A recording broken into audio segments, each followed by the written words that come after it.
hakikat harta warisan. Kebanyakan orang beranggapan harta warisan itu miliknya ahli waris. Betul? Kebanyakan orang menganggap harta warisan itu miliknya ahli. Sekarang saya jelaskan secara ringkas, tapi saya minta kamu benar-benar fokus menangkap keterangan ini. Alam semesta ini punya siapa? Allah Punya Allah. Manusia punya siapa? Allah subhanahu. Isi alam semesta miliknya Allah jalla. Jadi selain Allah itu tidak punya apa-apa. Lillahi ma fis samawati wa ma fil ardh. Milik Allah lah segala apa yang ada di seluruh langit dan di seluruh bumi. Allah menciptakan manusia. Allah Maha tahu bahwa manusia ini butuh rezeki, butuh fasilitas untuk hidup. Mangan wareg, nyandang rapet, turu anget, kendaraan cepet, dompete padet. Butuh toh? Nggih. Mangan wareg, nyandang rapet, turu anget, kendaraan cepet, dompete padet. Jawane rezeki. Jadi nek cara Jawa rezeki ki apa to? Rezeki kuwi kebutuhan untuk mangan wareg, nyandang rapet, turu anget, kendaraan cepet, dompete Padet.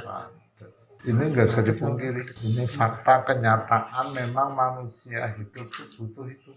Maka Allah memberi. Apa yang Allah berikan kepada manusia statusnya hak milik atau hak pakai. Bukan hak milik loh. Buktinya mati rabiku. Itu bukti yang di tangan manusia itu hak pakai. Memakainya juga pakai aturannya Allah. Mangan wareg ning sing dipangan babi, enggak boleh toh? Mboten. Nyandang rapet ning betetet koyok lepet, boleh enggak? Mboten. Kata Nabi, berbusana tetapi tidak berbusana. Turu anget kuwi omah. Setiap orang butuh tempat tinggal. Turu anget kuwi tempat tinggal. Bangun rumah dari bahan-bahan yang haram, barang colongan, barang korupsi nggo bangun rumah, enggak boleh. Jadi bangun rumah pun tanahnya tanah halal, materialnya material dari yang halal, dari sumber yang halal. Berarti turu anget itu ya pakai aturan.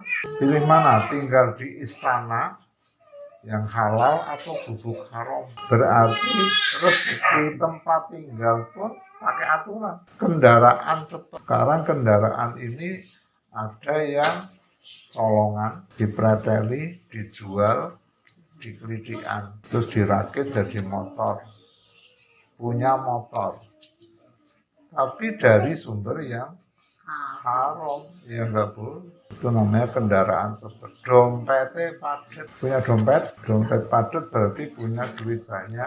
Dulu jutawan itu kaya, sekarang jutawan belum kaya. Miliarder sekarang bisa kaya, bisa belum kaya. Tapi kalau ada triliuner itu kaya. Ada triliuner tapi tanggungannya juga triliunan. Ada artis nikah dengan mas kawin 1 miliar. Biaya resepsinya ratusan juta. Setelah resepsi rampungan, tagihan utangnya miliaran. Alhamdulillah. Resepsi untuk nikah itu kan intinya ijab kabul. Ijab kabul di KUA gratis. Jadi kesimpulannya, rezeki yang kita inginkan adalah karunia Allah berupa mangan warnya ndang rapet tur wanget, kendaraan cepet dompete padet, bojone cakep, cakep bumen. Singkatnya itu hak pakai, bukan hak milik. Kalau hak milik gawanen yang kuburan, nggak mungkin kan? Jadi ditinggal. Berarti hanya pakai. Setelah mati, hak pakainya selesai. Maka dia kembali ke tanah karena diciptakan dari tanah. Allah kembalikan ke tanah. Seluruh rezeki yang sudah tidak dipakai ditinggal. Suka nggak suka, mau nggak mau. Nah, sekarang kita bicara barang yang ditinggal mati. Barang yang ditinggal mati itu disebut warisan. Kalau saya mau tanya, hati-hati jawabnya. Harus cerdas, jangan bodoh. Harta warisan itu milik siapa? Allah. Logikanya? Sejak awal milik Allah. Sejak awal milik Allah. Kan cuma hak pakai. Paham ya? Ini namanya logika cerdas. Walaupun simpel. Harta warisan milik siapa?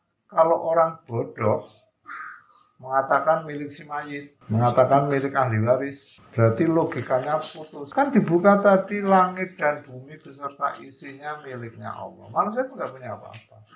Cuma diberi untuk hak pakai.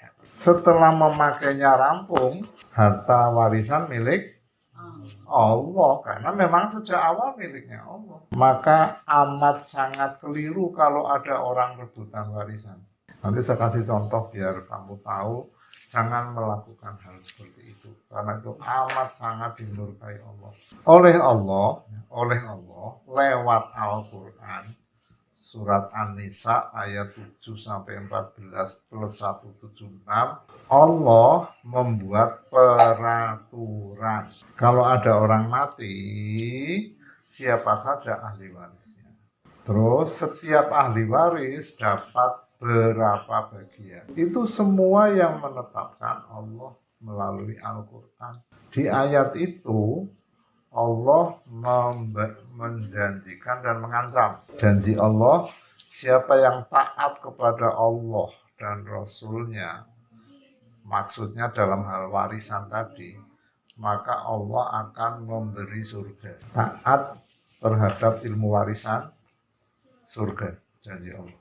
Kemudian Allah mengancam di ayat warisan tadi. Siapa mendurhakai Allah dan Rasulnya, maksudnya melanggar ilmu warisan, neraka tempatnya. Bapak pernah diundang untuk memandu pembagian warisan. Sebetulnya amat sangat mudah, tapi ada satu yang nakal, gagal. 4 saudara laki-laki, bapak ibunya sudah meninggal semua. Logikanya gampang toh, seluruh tinggalan orang tua misalnya didata, hasilnya 13 sertifikat tanah. Ahli warisnya 4 orang anak, laki-laki semua. Berarti sigar ketupat toh? Ternyata satu yang ragil ini ngeyel. Ngeyelnya apa? Sebelum hari H pembagian warisan, yang saya diundang untuk memandu, itu sudah melakukan tindakan bikin surat wasiat, seolah-olah surat itu bikinan bapaknya, bahwa sertifikat 13 itu 3 lembar itu untuk si ragil, seolah-olah surat wasiat itu bikinan ayahnya, bahwa 3 sertifikat itu untuk si ragil, lainnya dibagi 3. Tapi 3 lembar sertifikat ini sertifikat yang paling berharga. Tanahnya paling luas, paling strategis, dan andai kata dijual tuh paling mahal 3 ini. Itu udah di tangan adiknya yang ragil. Nah 3 kakaknya nggak ada yang berani sama adik ini. Maka minta tolong saya untuk memandu. Setelah saya pandu, itu 13 sertifikat, itu dinilai totalnya berapa, andai kata totalnya 8M, satu orang mendapatkan seharga 2M. Tapi adik ini enggak, oh ini sudah surat wasiat dari bapak saya. Saya bilang, wasiat kepada ahli waris itu batal. Surat wasiat pemberian kepada ahli waris pakai wasiat, yang lain pakai ilmu waris, itu yang wasiat batal. Dia nggak mau, tetap sah. Alasannya ini wasiat orang tua, kami nggak berani mendurhakai orang tua, katanya. Karena sudah terus bantah terus, saya kan habis kesabaran. Terus saya tunjukkan Al-Quran surat An-Nisa ayat 7-14 dan 176. Terus saya bacakan ulang 2 ayat, itu 13-14. 13, taat terhadap syariat warisan Allah menjadikan surga. Mendurhakai syariat warisan Allah mengancam neraka. Tapi saya sudah nggak sabar lagi. Jawab dia, surga neraka tanggung jawab saya. Habis saya sudah nggak bisa ngomong toh. Terus saya pamit pulang. Kakak yang nomor 2 yang antar jemput saya di jalan tuh nangis terus, menangisi sikap adiknya itu. Selanjutnya saya sudah tidak diberitahu lagi selanjutnya. Ini contoh kasus